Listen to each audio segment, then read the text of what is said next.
Клубот за гимнастички спортови Кочани во периодот од 29 јуни до 4 јули ќе настапи на гимнастичкиот повеќе бој што ќе се одржи во Охрид. Надпреварувањето ќе трае 6 дена, а клубот за гимнастички спортови ќе настапи со 12 надпреварувачи во различни категории.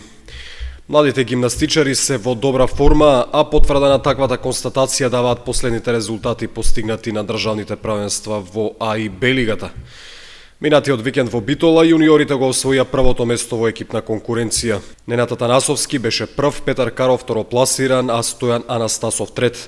Во категоријата постари пионерки единствениот представник во женска конкуренција Ана Николова беше трета. Кочанските гимнастичари има одличен настап и на државното правенство во Б лигата, исто така одржано неодамна во Битола. Во екипна конкуренција беше освоено едно прво и едно второ место. Со златен медал се закитија девојчињата во сениорска конкуренција, додека помладите пионери беа втори.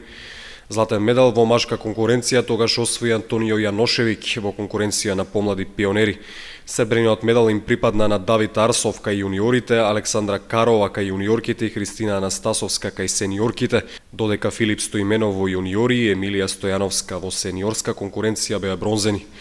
Резултатите од државните правенства во А и Б лигата даваат солидна база за претпоставка дека клубот за гимнастички спортови Кочани и од Охрид ќе се врати со неколку освоени одличија.